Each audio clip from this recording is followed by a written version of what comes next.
Karibu mpenzi mtazamaji wa Afrimax Swahili. Kama ilivyo kawaida yetu kila siku kukuletea historia mbalimbali. Na leo tumekuletea historia hii inayoonyesha kwamba mapenzi yana nguvu kuliko unavyofikiria. Imagine, mzungu ametoka Marekani mpaka kufika Kenya na kuamua kuuza maandazi kwa ajili tu ya mume wake. Unataka ujue sababu iliyopelekea hayo yote? Kabla tujaendelea, ningependa usubscribe kisha ubonyeze alama ya kengele ili uwe mwanafamilia wa Afrimax na uweze kupata video zetu pale tu tunapokuwekea. Karibu tumsikilize. We made arrangements. Tulipanga mipango, nikauza gari langu, nikaacha hata kazi ambayo nilikuwa nikiifanya, nikafungasha vitu vyangu vyote kutoka katika apartment ambayo nilikuwa nikiishi, nikachukua ndege moja kwa moja mpaka Kenya. Huku nikiwa na gauni langu la harusi na vitu vyangu vingine vyote kwa ajili ya harusi. Na nilikuja hapa kwa ajili ya kuolewa tu. Until one day nakumbuka hadi siku moja kiukweli aliishiwa pesa kabisa. Na hata kwenye akaunti yake ilikuwa inasoma 0. Yani pesa zote alikuwa ameshamaliza. Akajawa na wasiwasi sana. Nakumbuka kitu ambacho niliweza kukifanya ilikuwa ni kucheka tu. Na nikamwambia usijali, karibu Kenya. You have probably seen her photos splashed on social media hawking foodstuffs on the streets of Kisumu County. They call her mzungu wa mandazi. Siku moja alitoka nyumbani na kwenda kufanya biashara. Alionekana akiuza maandazi. Na hapo alikuwa kando kando ya barabara katika mji wa Kisumu. Kwa hiyo kuna mtu mmoja hivi alimuona, akampiga picha na kuiposti kwenye mitandao ya kijamii. Kiukweli ilisambaa sana. Kiukweli sijawahi kufanya biashara mitaani kabla. Mambo hayo nimeyajulia huku Kenya, na sio kufanya tu, hata kukutana na mtu wakati niko nyumbani sijawahi kushuhudia. Your wife, the one we used to call mzungu wa mandazi. Yes. The famous mzungu wa mandazi, you know. Yeah. Oh, okay. Yeah, How she came to be like the famous mzungu. So, yeah, babe, I just want to let you know that I love you. Mpenzi wangu, nataka tu kukufahamisha kuwa nakupenda sana. Wewe ni mtu muhimu sana katika maisha yangu, na unalifahamu hilo. Na nakupenda kutoka kwenye uvungu wa moyo wangu. I love you too. Yeah. Thank you, babe. Naweza nikasema kwamba katika ukoo wetu hakuna mtu ambaye alishawahi kuwa na mahusiano na Muafrika. Mimi ndo wa kwanza. Ours is the first. First one. Oh my God, you got a trophy. So my name is... Kwa hiyo jina langu ni Sylvia Miller, na pia nimechukua jina la mume wangu Bichanga, na nimekulia Marekani katika jimbo linaloitwa Ohio ambapo kuna jamii nyingi za Waamishi, na nilikulia katika jamii ya Waamishi. And I grew up in an Amish community. My name is Kelvin Bichanga. Jina langu ni Kelvin Bichanga. Nilizaliwa na kulelewa hapa Kisumu. Na hapa ndipo nilipokutana na mke wangu mpendwa wakati nikiwa nafanya kazi kwenye duka fulani vila kompyuta linaloitwa New World Technologies. Na nakumbuka ilikuwa ni siku nzuri sana kwangu. Niliamka asubuhi na kujiandaa kwa ajili ya kwenda kazini, na huko ndipo nilipokutana na mpenzi wangu unayemuona hapa. I grew up in an Amish community until I was 12 years old. Nilikulia katika jamii ya Wahamish hadi nilipofikisha umri wa miaka 12. Hapo ndipo baba yangu alipoamua kuondoka maeneo hayo. Na aliondoka hasa kwa sababu ya baadhi ya mambo ya hapo kanisani. Na kwa sababu yeye na mama yangu walikuwa wamebatizwa katika kanisa hilo, uamuzi wao wa kuondoka ulisababisha tufukuzwe na kutengwa na kanisa. Jambo ambalo kimsingi linamaanisha kuwa hawakuona umuhimu wetu hapo kanisani. Yaani kutokana na kile walichokifanya, ilikuwa kimaanisha au kuonyesha kwamba ni kama hatupo hai kwenye mioyo yao. Kwa hiyo wakawa hawali nasi, hawazungumzi nasi, wala hatukualikwa kwenye matukio ya kifamilia au sikukuu. Kwa hiyo tuliishi maisha ya upweke sana baada ya kuondoka kwa Waamishi. Lakini familia yetu ilizidi kuwa na mshikamano kwa sababu ya mambo ambayo yalitokea. Lakini siwezi kujutia malezi ya Kiamishi kwa sababu yalinifundisha jinsi ya kuvaa kwa heshima, jinsi ya kuwa mke mwema, na walitufundisha maadili mazuri sana. Jambo moja ambalo huwa hawahimizi sana ni elimu. Kwa hiyo wengi wetu tulisoma hadi darasa la 8 tu kabla hata ya kuingia high school. Na hiyo ina maana kwamba wengi wetu hatuna elimu ya sekondari au ya chuo kikuu. Kama mimi nilisoma, naweza nikasema kwa mfano ingekuwa ni elimu ya Kenya, basi ingekuwa ni kidato cha 4 tu. Or even high school. Like for me, I only went to, I guess in Kenya it would be Form 4. Na sababu kubwa ya hili ni kwamba Waamish wana biashara nyingi za kifamilia ambazo hurithishwa kutoka kizazi kimoja hadi kingine. Kwa hiyo badala ya kusoma sana, wanapendekeza watoto wao waache shule mapema na waende kufanya kazi ili kutengeneza pesa zaidi. Katika tamaduni za Kiamish, watu huolewa wakiwa na umri mdogo sana. Wengi huolewa kisheria wakiwa na umri wa miaka 18 hadi 21. Kwa hiyo wanawake wengi wa Kiamish, yaani wakishafikisha tu umri wa miaka 18 hadi 21, basi ni lazima atakuwa na kwake, yaani inamaanisha atakuwa ameshaolewa. Kwa hiyo jambo wao wanalolihimiza ni kwamba ni muhimu kuacha shule mapema iwezekanavyo na uanze kufanya kazi. Sasa tukiwa kama Afrimax tunataka tufahamu imekuwaje tena Mwamish akahamia Kisumu na pia kutumia jina Bichanga. Okay, sawa. Yaani kama ulishawahi kuwafuatilia Waamish, huwa hawana umeme, hawaruhusiwi kuwa na magari, wana sheria nyingi sana kuhusu mavazi yao, jinsi unavyonyoa nywele zako, yaani mambo mengi sana. Hakuna vipodozi, hawaruhusiwi simu za mkononi na mambo mengine mengi kama hayo. They don't allow cell phones, like just so many things like that. So they live. Kwa hiyo wanaishi kwa kujitenga sana. Tuliondoka kwa Waamish na kujiunga na kundi linaloitwa Mennonites, ambalo ni kundi lenye uhuru zaidi, lenye sheria chache, lakini bado linafuata desturi nyingi za Kiamish. Kwa hiyo tukagundua kuwa kundi la Mennonites linazingatia sana kazi za mission. Kwa mfano, Waamish hawaruhusiwi hata kupanda ndege na kusafiri. Kwa hiyo hawawezi kufanya kazi za mission kwa sababu hiyo. Board an aeroplane and fly. So they can't really do mission work because of that. But for the Mennonites, they're allowed to do that. So you find they do lots of mission work. Lakini wa Mennonites wanaruhusiwa kufanya hivyo. Kwa hiyo utagundua Mennonites wanajihusisha sana na kazi za mission. Tulikaa katika kanisa la Mennonites kwa takriban miaka 10. Kisha baba yangu alipokea simu kutoka mission fulani hivi huko Kisumu inayoitwa AMA Missions, wakisema kuwa wanaanzisha makanisa kote nchini Kenya na wanahitaji wachungaji wa kuhubiri. Kwa hiyo wakamuuliza kama angependa kuja kutoa muda wake kuhubiri injili Kenya. Na ndipo baba yangu akaamua kufanya hivyo. Tukaamua kukatisha kila kitu Marekani. Kaka yake alichukua biashara zake huko na pia aliishi katika nyumba yetu, akatunza mashamba yetu. Baba alikuwa na shamba lenye takriban ekari 100. Ilikuwa ni shamba kubwa sana. Kwa hiyo kaka yake alisimamia vitu vyote hivyo pamoja na biashara zake, na tukaja Kisumu ili baba aweze kuanza huduma hapa Kenya. Kulikuwa na idadi ya makanisa 7 Kisumu na mengine kama hayo Nakuru, na hivyo ndivyo nilivyokuja Kenya. So that's how I came to Kenya. So when we landed in Nairobi, baada ya kutua Nairobi, nilishtuka sana na nilikuwa nikipafananisha na Florida, USA. Na hiyo ilikuwa ni kutokana na uoto wake kama vile palm trees na mambo mengine mengi. Lakini baada ya kutoka airport, nikasema hapana, hii sio Florida. Nilikuwa nikiona watu wakitembea kwa miguu, tofauti na USA ambako watu wengi huwa wanatembea kwa magari. Na huwezi kuona watu wengi wakitembea kwa miguu huko USA. Nikaanza kushangaa watu kwa namna wanavyotembea tena barabarani. Na pia nikawa nakutana na wanyama kama vile ng'ombe, kondoo wakitembea barabarani. Sikuwa naona pikipiki nyingi. Nilishangaa sana na mambo mengi yalikuwa ni mageni kwangu. Cows in the middle of the road, I'd never seen that. Yeah, sheep walking. Nikaona watu wanatembeza bidhaa mbalimbali mtaani. Na mimi sikuwahi kuona watu kama hao kabla. Yaani watu ambao wanauza bidhaa mtaani nimewaonea huku. Na hata baada ya kufika Kisumu kutokea Nairobi, nilishangazwa sana na mengi.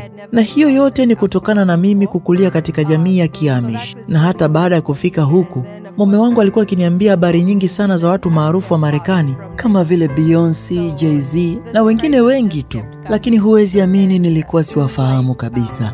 Yaani hata mastaa kutokea kwenye nchi yangu pia nilikuwa siwajui.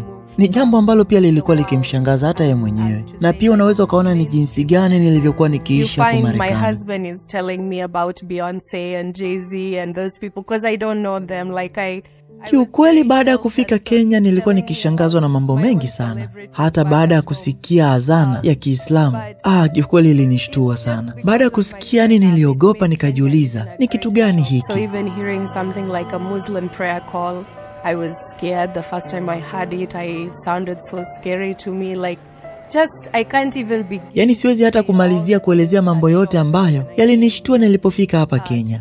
Lakini hapa ndipo ambako nilikutana na huyu mwanaume. Ilikuwa wiki ya kwanza tu baada ya kufika Kisumu. Man, it was the first week. First week. We were in Kisumu. Tell us about it. Kutokana na jinsi tulivyokuwa tukiishi US, tulikuwa tunaweza kuacha hata mlango wa nyumba wazi na kuondoka hata wikendi nzima bila shida yoyote. Na kutokana na sehemu ambayo tulikuwa tukiishi, yani ni rahisi sana kuwafahamu watu wote, ilikuwa ni ngumu kuibiana. Lakini baada ya kufika hapa, tulifundishwa namna ya kufunga milango yetu.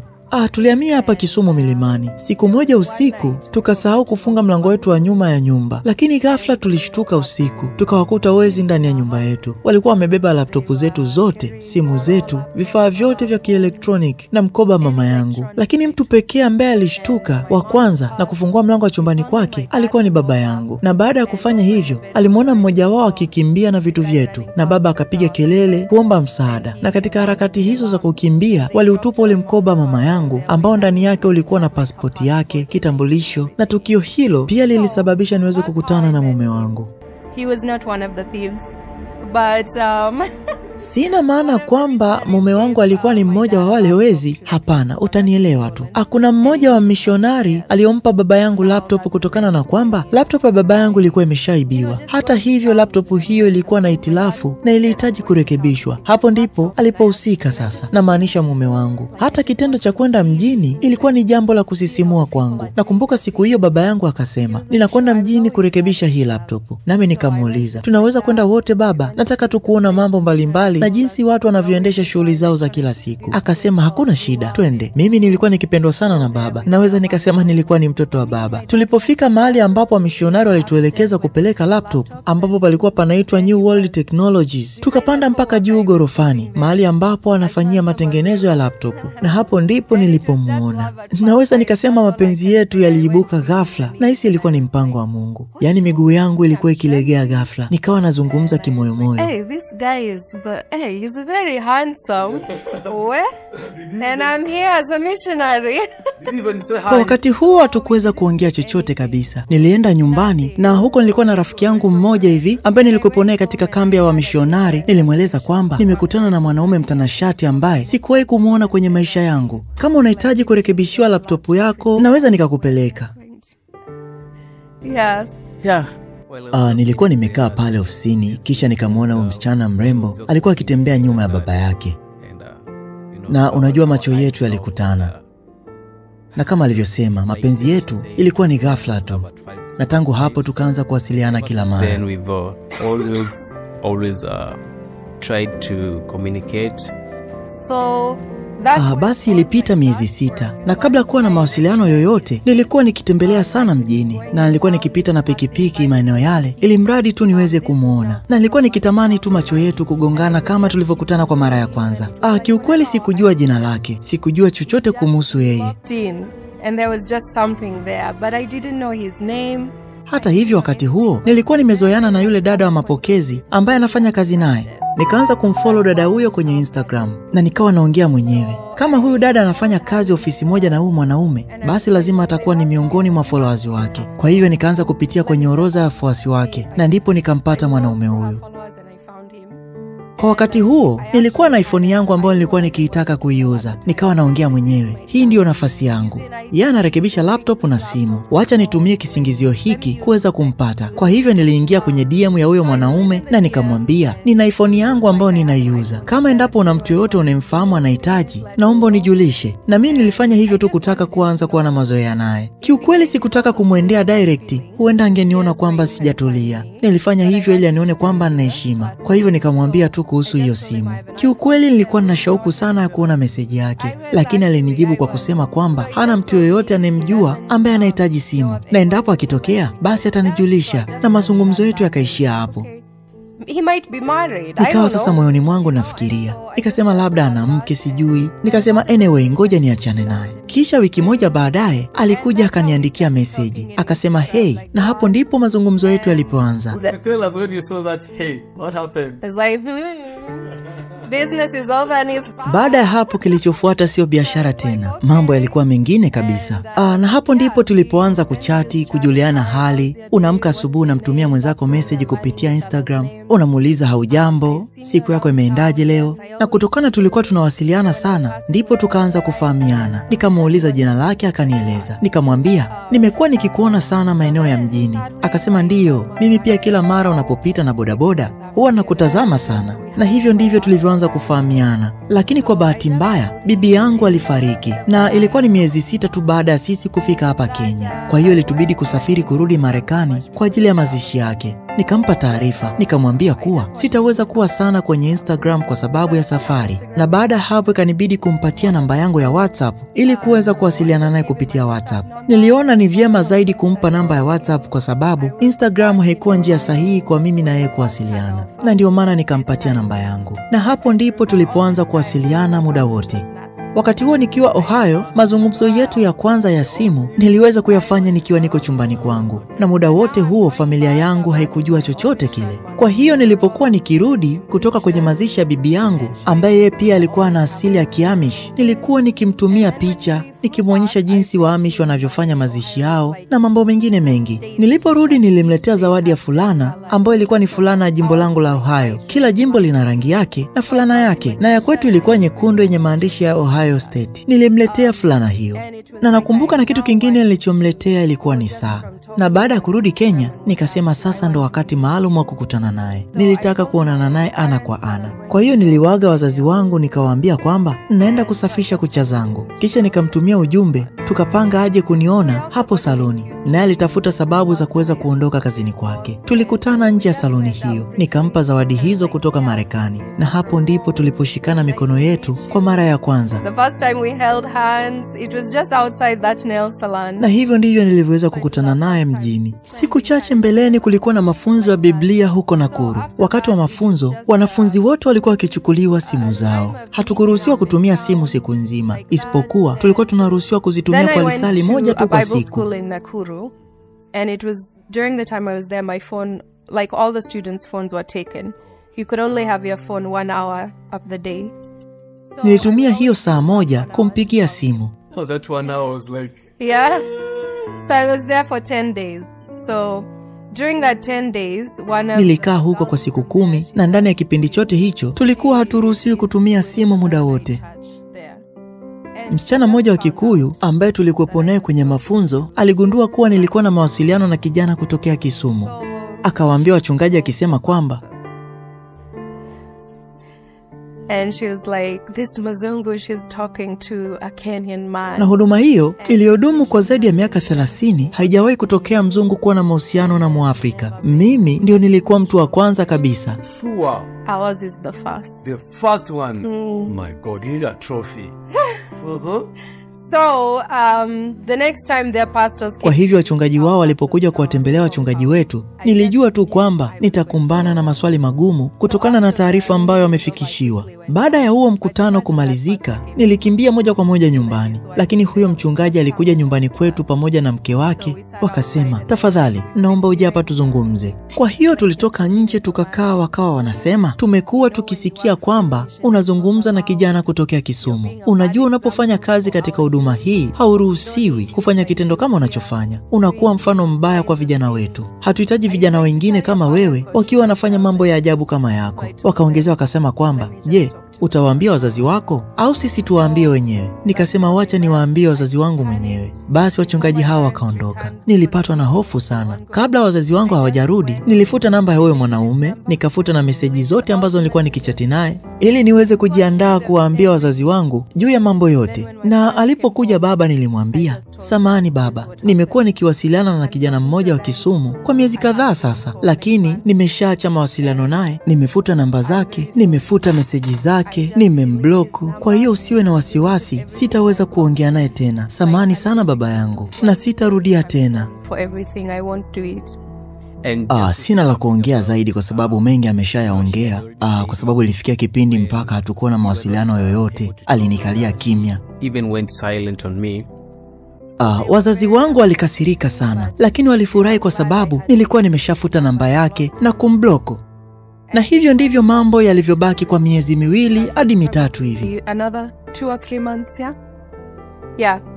So how were you able to hold in the 3 months? Uliwezaje kuvumilia miezi yote hiyo? It was fear. Kiukweli nilikuwa na hofu sana. Nikasema kama endapo ningekaidi, basi huenda wangenirudisha nyumbani Marekani na huenda nisingemuona tena. Kwa hivyo niliamua kuwa mtulivu na kuona hali jinsi itakavyokuwa.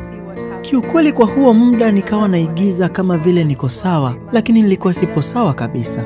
Na hiyo ilinichukua kama miezi 3 hadi 4 hivi, kwa sababu nilikuwa nikikaa muda mrefu bila kumuona na nilikuwa nikimmisi mpaka ikafikia kipindi. Na hivyo nilikuwa nikiingia chumbani kwangu huko nikijifunika blanketi, alafu nikawa nafunga mlango na washa feni kwa spidi kubwa na kumpigia simu. Tulikuwa tukiongea kuanzia saa 6 usiku mpaka asubuhi saa 3. Kiukweli hisia zetu zilikuwa zimevutana sana kwa kipindi hiko. Christmas ilifika na yeye hakuwa na wazo lolote lile. Alichokuwa nafikiria yeye ni kwamba kama nilikuwa nacheza naye tu, maana alikuwa akinifikiria vibaya, na ndio maana na yeye pia akafuta namba yangu. Na kutokana wakati huo mawasiliano kwetu ikawa hakuna, alidhani kwamba nilikuwa nimerudi nyumbani. No, he had no idea.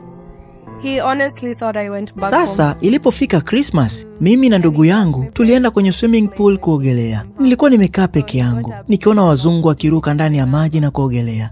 Na hapo kwenye swimming pool nilikuwa nimeenda na kaka yangu ambaye yeye pia anajishughulisha na shughuli za kushuti video na ana-upload YouTube. Kwa hiyo nikawa nimeenda naye hapo, akawa anazunguka kushuti sehemu mbalimbali. Mimi nikawa niko pembeni mwa swimming pool. Sasa kuna mzungu mmoja ambaye alikuwa anaogelea, akaruka ndani ya maji. Me splashing in the water.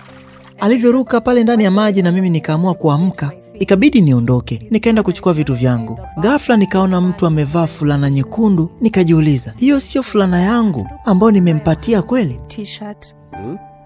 Is that him? Alipogeuka na kunitazama, nilishtuka sana. Niligeuka nyuma ili aweze kuona nywele zangu tu, na nikachukua vitu vyangu haraka ili niweze kuondoka, na huku nikiwa nimeficha uso wangu kwa nywele. I just put them like this to hide my face. I took my Kiukweli bags baada ya kumuona nilishtuka sana, na kilichonifanya nikimbie ni kwamba maeneo ya pale nilikuwa na ndugu zangu, na pia sikuweza kujua kwamba alikuwa na hasira na mimi Is he angry with me? au alikuwa ananichukuliaje. Yani nilikuwa nikijisikia vibaya sana. Lakini alikuwa akipanda juu, akapanda ngazi, akawa ananitafuta, akiwa anajifanya kama anatazama mazingira. Na kwa kuwa mimi nilimkimbia, nilijua tu fika kuwa alikuwa ananitafuta. Mara ya 3 alipopanda, nikainua mkono wangu na kumwambia njoo. Looking at me, and I can just see him through my hair like this as I'm on my phone. I'm just watching him there. He does it 3 times. Comes up, surveying everything, goes back down, comes up. Finally, I just did this to him. It's when I told him, just come. The reason as to why I was looking at her, Sababu ya mimi kumtazama ilikuwa ni kwamba katika maisha yangu yote tangu nimjue, alikuwa akivaa mavazi ya kawaida kama wahamishi. Alikuwa akifunika nywele zake, hivyo mara nyingi nywele zake hazikuwa wazi. Lakini siku hiyo alikuwa amekaa kando ya swimming pool na akiwa amevaa mavazi ya kuogelea na akawa ameachilia nywele zake. Kiukweli sikuwahi kuona nywele zake ndefu kiasi hicho katika maisha yangu yote. Hiyo ndio sababu nilikuwa nikimtazama nikijiuliza ni yeye kweli au si. Na wakati huo tukiwa tunashangaana wote, mwisho wa siku aliniita na nilishangaa sana. Kwa kweli nilifurahi kumuona so tena. that's why I kept on looking, confirming, is she the one? It took me a while until when she finally called me, and I was so surprised, I was actually happy to see her once more. So he came and he sat there. Then he's looking at me. Is it you? Is it you? Alikuja akakaa pale, akaniangalia na kusema, ni wewe kweli? Nikamwambia ndiyo, ni mimi. Akaniuliza, nini kimetokea kwako? Nikamjibu, wazazi wangu waligundua mahusiano yetu, hivyo ilinibidi nikublock tu. Akasema, nilifikiri ulirudi nyumbani Marekani. Sikujua bado kama uko hapa Kenya. Akaongea maneno mengi sana. Akasema kwamba sikuweza kukutambua, ndio maana sijakuja kuzungumza na wewe direct. Kila mara nimekuwa nikikuona ukiwa umevaa mavazi ya wahamishi, lakini leo umevaa vazi la kuogelea na nywele zako ziko nje. Je, ni wewe au mtu amefanana na wewe? Tulikaa pale tukizungumza kwa muda, kisha akanipeleka hadi getini. Akaniambia, nahitaji sana namba yako ya simu. Nikajiuliza, nifanye nini sasa? Tayari nimewaangusha wazazi wangu. Tayari nimeshawaahidi wazazi wangu kwamba sitakuwa na mahusiano na huyu mwanaume. Na sasa mtu ambaye nilikuwa nikimpenda na nimemkosa kwa muda mrefu ananiomba tena namba yangu ya simu. Kwa hivyo nilimpa namba yangu ya simu tena na tukaanza kuwasiliana tena kwa miezi michache. Tulikuwa tukikutana mjini mara kwa mara. Nilikuwa nikienda kununua bidhaa mbalimbali, lakini kabla sijafanya hivyo, nilikuwa nikikutana naye kwenye garden kuweza kuzungumza naye. Hivyo ndivyo tulivyokuwa tukiishi wakati huo. Lakini siku moja baba yangu alipokuwa anahubiri Jumapili, aliniangalia kutoka madhabahuni na kuona nimeshika simu yangu nikituma ujumbe. Baada ya ibada akaniuliza moja kwa moja, "Natumai huongei na yule kijana tena?" Nilikataa kwa sababu pia nilikuwa nikiwasiliana na watu wengine. Because I was also texting with a few other people, so I just told him I was texting with this person and this person. Hata hivyo, kwa jinsi nilivyolelewa kutokana na asili yangu, siwezi kusema uongo. Kwa hiyo nilimwambia rafiki yangu, "Sasa nifanyeje? Hii ni mara ya pili nimemdanganya baba yangu." Rafiki yangu aliniambia kwamba lazima umwambie ukweli ili aweze kufahamu. Akasema kwamba nitakwenda nawe, lakini lazima umwambie. But you have to tell him. So she went with me, we sat down. Tulikwenda pamoja na rafiki yangu, tukakaa na wazazi wangu. Nikamwambia rafiki yangu kwamba anipe nafasi niwaambie mwenyewe kuwa sitaweza kuwasiliana naye tena, ili nisije nikapotea kama mara ya kwanza. Hivyo ndivyo nilivyofanya. Go missing like I did last time. So that's what I did.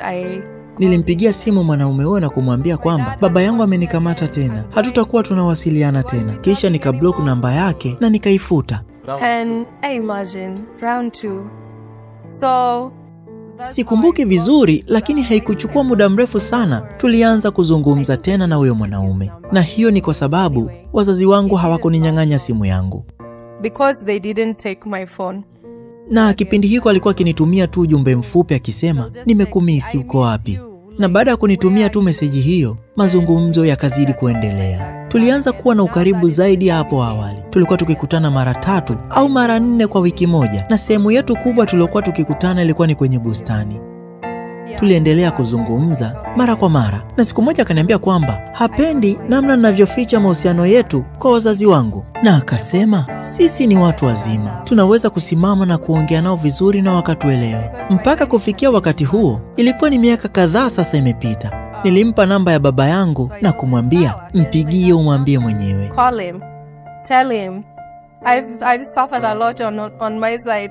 Kiukweli nimepitia mateso mengi sana kwa upande wangu. Wewe mpigie mwenyewe umwambie. Nikampatia namba, akasema kwamba atampigia. Lakini hakuwahi kufanya hivyo. Hadi mwishowe aliniambia, "Mwambie baba yako kwamba umempata unempenda. Alafu mimi nitazungumza naye kwa furaha. Sitaki kuingia katika mazungumzo wakati kila mara umekuwa ukimwomba samahani baada ya kugundua uhusiano wetu." Baada ya hapo nikaamua kuchukua hatua. So that's what I did. I told my dad, "Can we go out for supper? Can we have a meeting?" Because I didn't want my mom to be there because she's a bit emotional. And like I said, I was close with my dad. Nilimwambia baba yangu, "Tunaweza kwenda kupata chakula cha jioni pamoja. Kuna jambo nataka kuzungumza na wewe." Sikumtaka mama yangu awepo kwa sababu yeye ni mtu wa hisia zaidi. Na kama nilivyosema, nilikuwa karibu sana na baba yangu. Hivyo nikaona nikimwambia inaweza ikawa sio mbaya. Baba yangu alifikiri nataka kuzungumza naye kuhusu kurudi nyumbani Marekani, kwa sababu nilikuwa nikisema mara kwa mara kwamba nataka kurudi. Lakini nilimwambia baba, hii sasa ni mara ya 3. Bado nazungumza na huyo mwanaume. Sijui ni kwa nini, lakini kuna kitu ndani yangu kinachonivuta kwake. Siombi radhi kwa kumpenda, ila naomba radhi kwa kulificha jambo hili kwa muda mrefu. Kiukweli nilisisitiza tena maneno hayo, nikamwambia baba, samahani sana kama nitakuwa nimekukosea. Jambo hili nimelificha sana kwa muda mrefu, lakini nimeona bora niliweke wazi kwako ili niweze kuishi na amani moyoni mwangu. Sipendi kukudanganya baba yangu wala kuficha kitu ambacho kinanisumbua kwenye moyo wangu. Nimejikuta tu mwanaume huyu nikimpenda sana. Nimechoka kuficha. Naomba uniruhusu niwe naye ili niweze kuwa na amani moyoni mwangu. Naomba uniruhusu baba yangu niweze kumjua zaidi. Can you at least allow me to date him? I get to know him better. So he told me because of my stand in the mission, that's very difficult for me. Baba yangu alisema, kutokana na nafasi yangu katika huduma, hili jambo ni gumu sana mwanangu. Lakini nafurahi kwamba umeniambia unavyojisikia. Nitazungumza na mama yako. Basi baba alikwenda kuzungumza na mama yangu, na baada ya hapo unaweza ukasema nyumbani kulikuwa na msiba, maana kila mtu alikuwa akilia vibaya mno. Hata mama yangu alishindwa kunikumbatia, na wote walichukizwa na kile nilichokifanya, lakini mimi sikuwa na jinsi nyingine ya kufanya zaidi ya maamuzi ambayo nilikuwa nayo. So we hid it as a family for a few days. I was still talking with him. Dad knows that you hide it. And even my brothers knew. Tulihifadhi siri hiyo kwa muda wa siku chache kama familia, lakini kaka zangu walijua na walikasirika sana. Hata hivyo sikuacha kuwasiliana naye baada ya muda. Baba yangu alisema lazima nizungumze na wachungaji hapa ili tuweze kujua namna ya kufanya.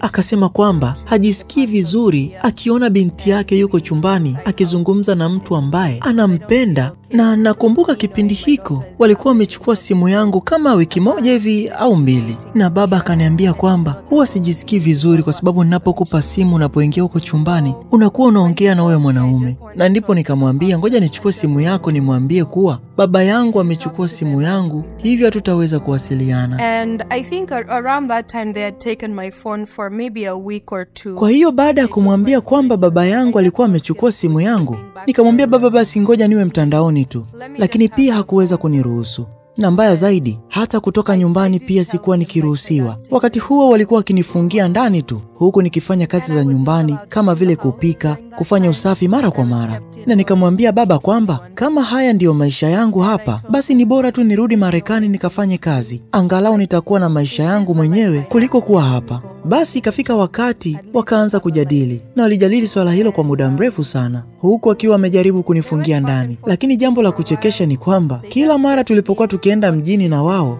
nilikuwa nikimuona kaka huyo. Yaani haijawahi kutokea siku nikaenda bila kumuona. Inaweza ikawa kama ni mara 3 au zaidi ya mara 4. Na huko nilikuwa nikienda na kaka zangu 3 pamoja na mabodyguard. Na mara kwa mara tulipokuwa tukikatisha kwenye barabara na gari, na hii tulikuwa tukimuona kwa mbali anapita. Na baada ya kukutana hatukuwa tukiongea neno lolote, bali tulikuwa tukitazamana na kila mmoja kutabasamu. Niliokuwa nao hawakujua kwamba nilikuwa nikimuona kaka huyo. Na ikafika siku nikaanza kuambia ukweli kwamba ninamuona mara kwa mara. Na hivyo ndivyo ilivyokuwa ikitokea. Mwishowe baba yangu alianza kuongea na mimi juu ya jambo hilo. Yaani mimi jinsi na wewe mwanaume tulivyokuwa tunakutana mara kwa mara. Na kilichomshangaza ni kwamba sikuwa na simu kwa wakati huo. Basi ikafikia wakati baba akaniambia kwamba anaona kama anaanza kuamini kwamba huenda kuna jambo la heri kuhusu uhusiano wangu na wewe mwanaume, kwa sababu alikuwa akishangazwa na kukutana kwetu mara kwa mara bila hata kuwa na mawasiliano yoyote na wewe mwanaume. Nikaona kabisa anaenda kuharibu kila kitu baada ya kusema kwamba anahitaji kuzungumza na wachungaji wenzake juu ya swala hili. Had been sent home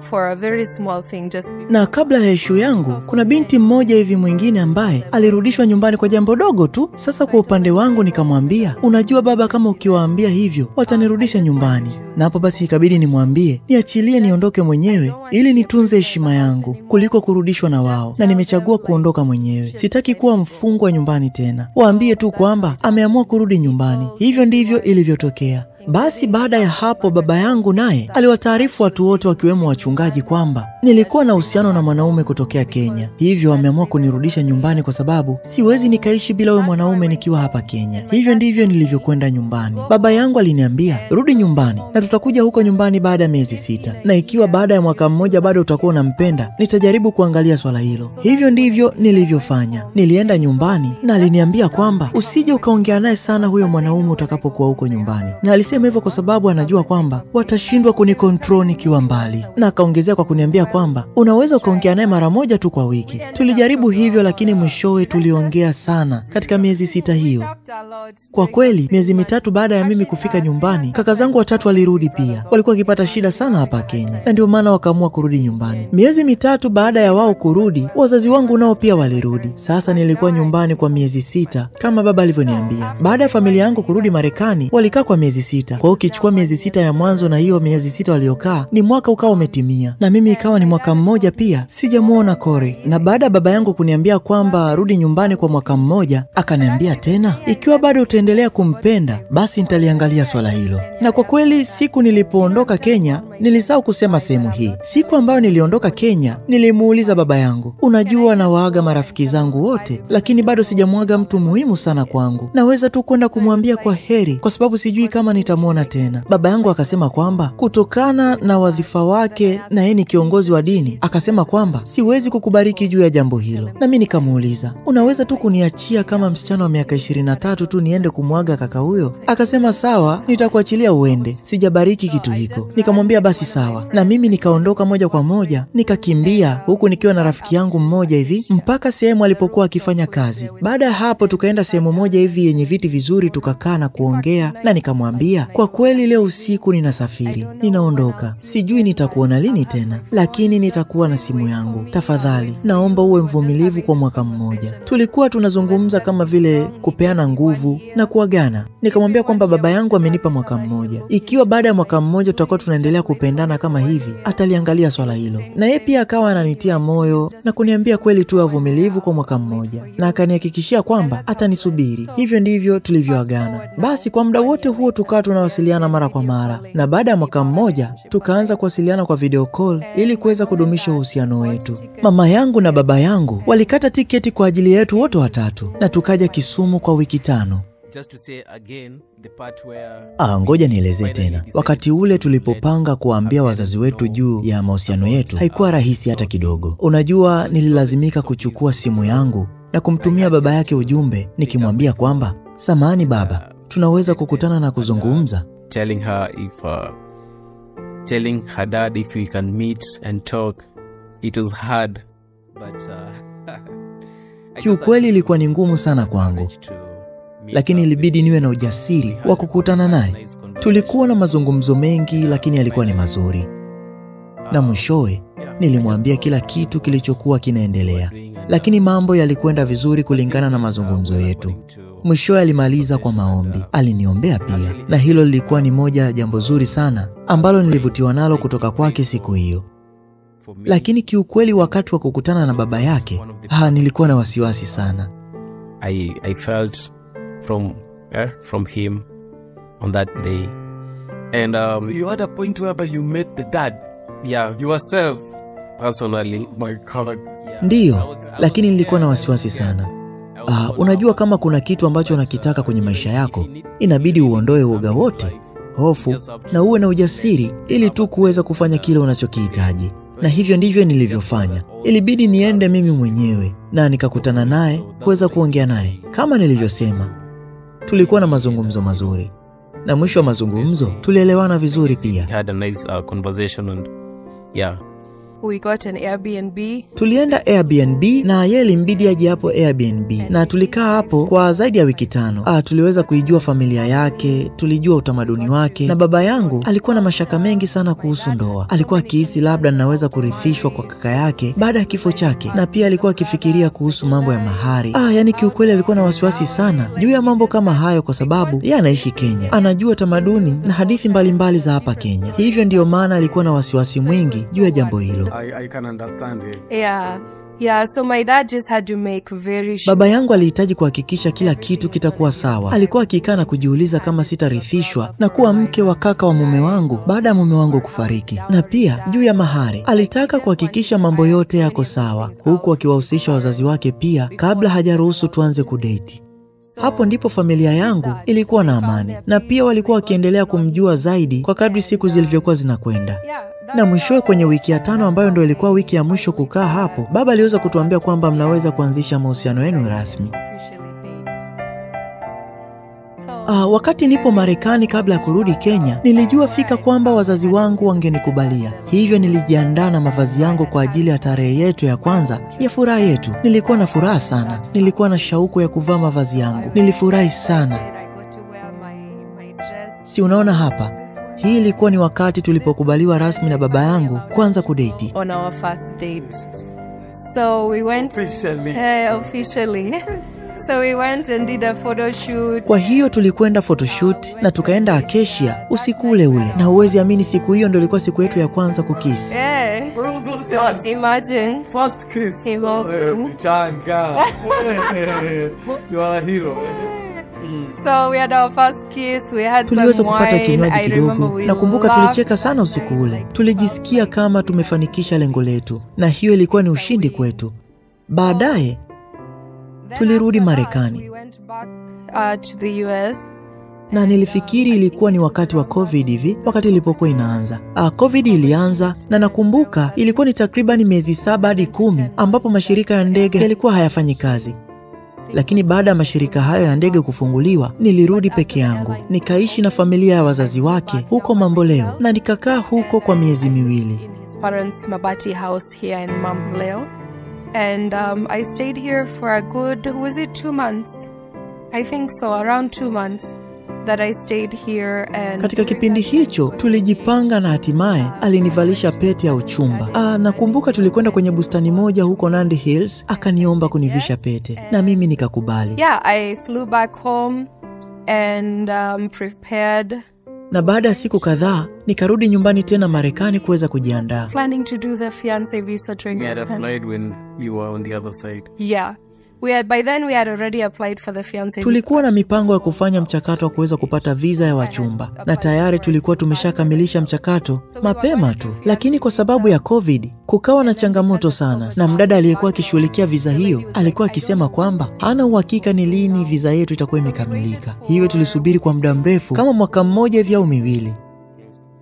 Close to a year.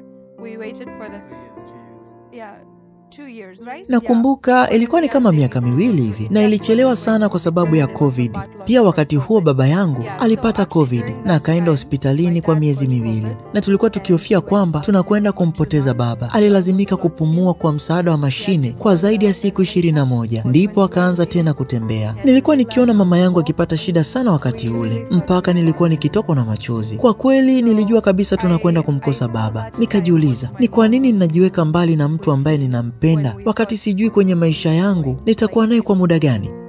And I asked myself, why are you staying away from the person you love when you don't know how long you have with them? Just to have what? Life in America. Yani ni kwa sababu tu ya kukaa huko Marekani. Kwa hivyo nilimpigia simu nikamuuliza, kwa nini tunafanya hivi? Tumesubiri kwa muda mrefu hiyo visa lakini bado haijafanikiwa. Kwa nini tusikae tu Kenya pamoja? Hata kama hatutakuwa na kazi nzuri, kikubwa tu tuwe pamoja. A good job, we'll just suffer together there, but we are together. Because I saw the way my mom was feeling. Na nilikuwa nikimwonea huruma sana mama yangu kwa namna alivyokuwa akipambana na baba yangu hapa Kenya muda wote huu, na pia nilikuwa nikiona kabisa naenda kumkosa baba, na kitendo cha kukaa mbali na mtu ninayempenda kiukweli kilikuwa kikiniumiza sana. Ndipo tulipofanya uamuzi wa kuja Kenya hivyo hivyo, na hiyo kumbuka ilikuwa ni baada ya mashirika ya ndege kufunguliwa. Mdhamini wangu aliniambia, unajua kwamba kama endapo utaenda Kenya na kuolewa huko utalazimika kutuma maombi mengine kwa ajili ya visa. Nikasema najua, lakini siwezi kukaa mbali na huyu mwanaume. Imepita miaka 2 sasa, bado tu tunasubiri, lakini mambo hayaeleweki. Kwa hivyo nikaongea na wazazi wangu na walikubaliana na mimi na kuniambia kwamba kama umepanga hivyo ni sawa pia. Tukapanga mipango, nikauza gari langu, nikaacha kazi ambayo nilikuwa nikifanya usafi, nikaweka vitu vyangu kwenye begi, kisha nikaja Kenya na mavazi yangu ya harusi. Yaani vitu vyangu vyote vya harusi nilikuja navyo kwa ajili ya kuolewa. Coming here to get married. Wow. Tulifunga ndoa, nakumbuka ilikuwa ni tarehe 24 mwezi wa 4 mwaka 2021, na maisha yalikuwa mazuri sana. Yaani kiukweli maisha yalikuwa ni mazuri mno. Kwa sababu baada ya kuteseka kwa muda mrefu kulipambania penzi letu, hatimaye tuliungana pamoja na wazazi wetu walikubali na kutupa baraka zao zote. Baraka zao kwetu ilikuwa ni jambo muhimu sana.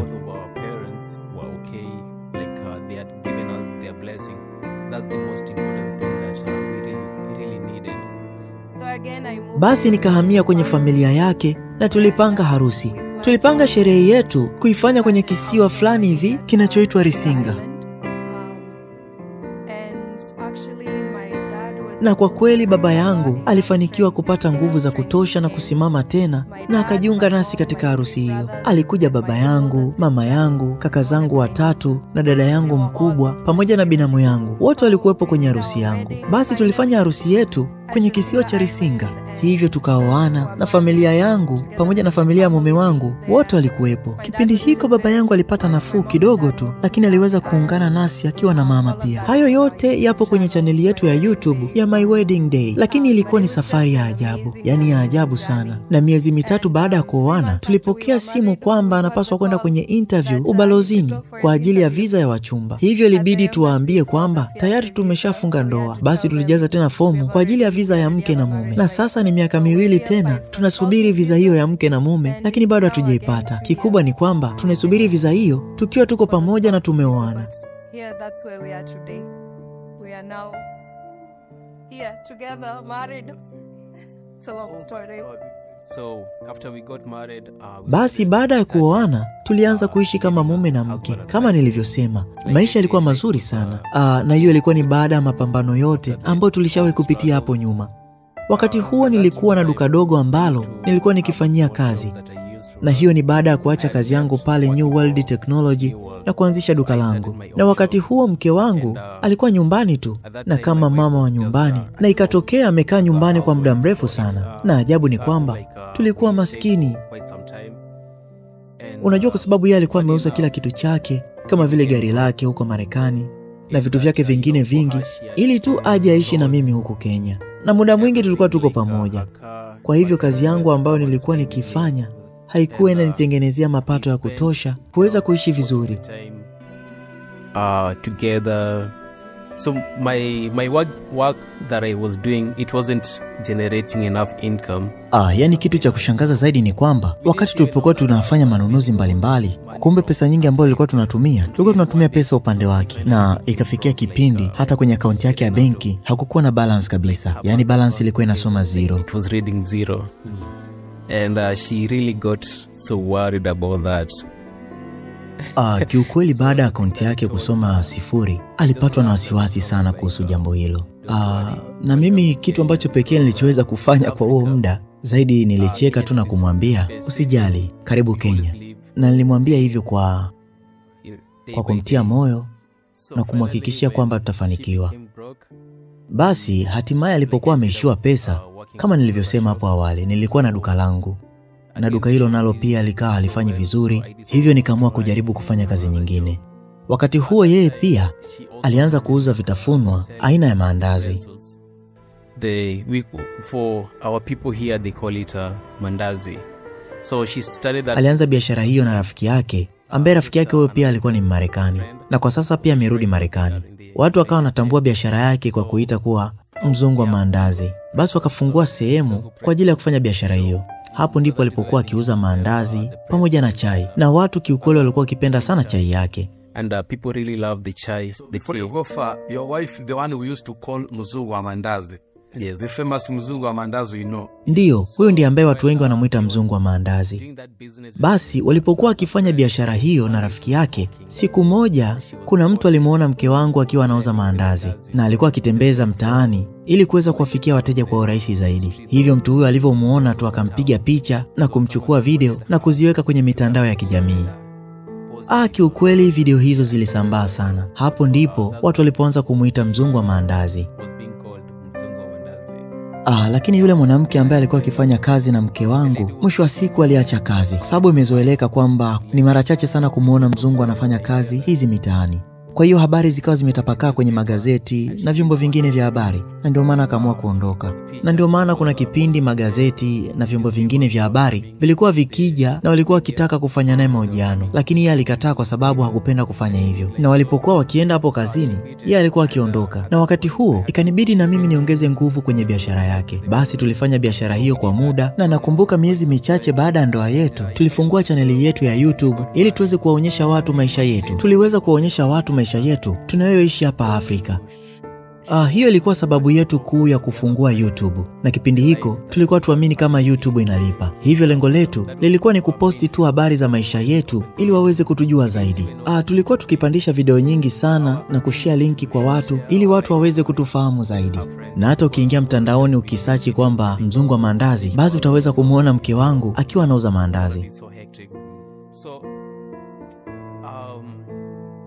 Yes, I started helping her and basi nilianza kumsaidia, lakini sikuweza kufahamu kama ni nje utaratibu kwa yeye kufanya kazi, kwa sababu ukiangalia hata kuuza maandazi ni kazi, hivyo ikawa na ugumu kidogo. for her to stay longer in Kenya. basi tuliweza kufuatilia kibali cha yeye kuweza kukaa Kenya kwa muda mrefu ili tuweze kufanya biashara. Kibali chake ilikuwa ni dependence pass. Kama hauna na unaishi Kenya, basi hauruhusiwi kufanya kazi. Unatakiwa mtegemee Mkenya. Na kama unataka kufanya kazi, unatakiwa ulipe 100,000. Na huo ndio utaratibu wa nchi nzima. Lakini kwa sasa imeenda mpaka 250,000 hivi. Ukichanganya kodi na vitu vingine vyote. Basi tulipoenda kwenye ofisi za serikali kuomba iko kibali ambacho ilikuwa ni dependence pass, na kutokana na kwamba walishawahi kumuona kwenye vyombo vya habari, wakamwambia unafanya nini sasa wakati hauruhusiwi kufanya biashara yoyote kama hauna kibali? Na ndipo tukaamua kufanya maamuzi magumu ya kufunga biashara, na muda huo tulikuwa tuna duka kabisa la kufanyia hiyo biashara. To close down the shop and she could be selling. Na hivyo ikabidi sasa kuanzia hiyo siku yeye aanze kupika nyumbani kisha na kutembeza mjini and hawk them in town. Na wakati huo tulichukua mkopo kutoka kwa baba yangu mkwe ili kuweza kununua gari ambalo tutalifanyia biashara na kuweza kujipatia kipato. Ndio tunalo kwa sasa. Uber, like a taxi, and that is what it actually helped to. Na hiyo ndio ilisaidia kujipatia kipato na tukaendelea kuishi kama kawaida. Na kwa upande wake yeye pia ilikuwa ni vigumu sana kwa sababu alikuwa akilazimika kutoka asubuhi na kwenda kuzunguka mtaani na jioni kurudi. Na serikali haikupenda kuhusu yeye kuuza maandazi mtaani. Basi ilikuwa ni changamoto kubwa. Ilikuwa ni vigumu sana hadi wakati fulani tuliamua tu kulifunga duka. Sio biashara ya duka tu, bali hata kuuza maandazi Kisumu tuliacha. Nikabakia mimi tu pekee ambaye ndio nilikuwa nikifanya kazi. Nilijitahidi sana niweze kupata kipato kutoka kwenye kazi ambayo nilikuwa nikifanya ya Uber. Na kiukweli ilitusaidia sana. The Uber, the taxi. But yeah, so it actually helped a lot till. Lakini tulikuwa tukifanya video nyingi na kuziweka mtandaoni kwenye chaneli yetu ya YouTube. Kisha baada ya miezi 6 tukaona kuwa chaneli yetu ilikuwa tayari kwa ajili ya kulipwa. Kisha baada ya miezi 3 tulipokea malipo yetu ya kwanza ambayo ilikuwa ni kama 8,000 hivi ya Kenya, which was about 8,000 shillings. Yeah, Kenya shillings. After they had taken kwenye malipo wakachukua asilimia zao 30. Unajua YouTube kila malipo huaga wanachukua asilimia 30. Kisha malipo ya pili yalikuja baada ya miezi 2, nyingine baada ya miezi 4. Hivyo ilikuwa ni malipo ya kutosha ambayo yaliweza kutusaidia kwa kiasi kikubwa sana. Wakati huo tulikuwa tukiishi kwenye nyumba ambayo tulikuwa tukilipia takriban kama 113 hivi za Kenya, ambao ni kama $100 hadi 95 hivi kwa mwezi. Na hayo ndio yalikuwa mahusiano yetu. 100 or even $95 kind. Yeah, so that was the hassle.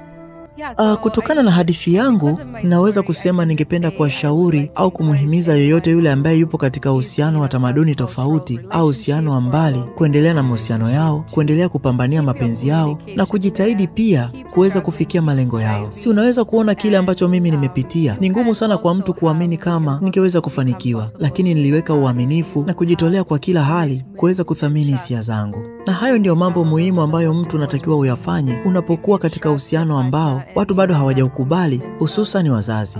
Na kama endapo unamwamini mwenzi wako na mmewekeana ahadi ya kungojeana, unatakiwa uwe mvumilivu.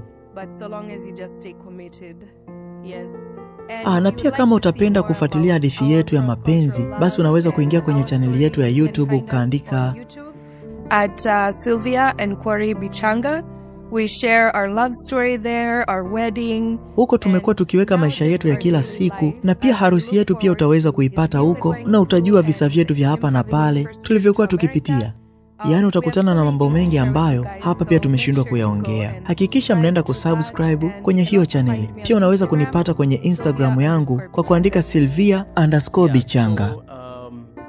Na mpaka sasa bado tunasubiri visa yetu ya ndoa ambayo hatujui tutaipata lini. Hivyo hatua tulioifikia kwa sasa ni kusubiri tu tarehe ya interview na kwenda.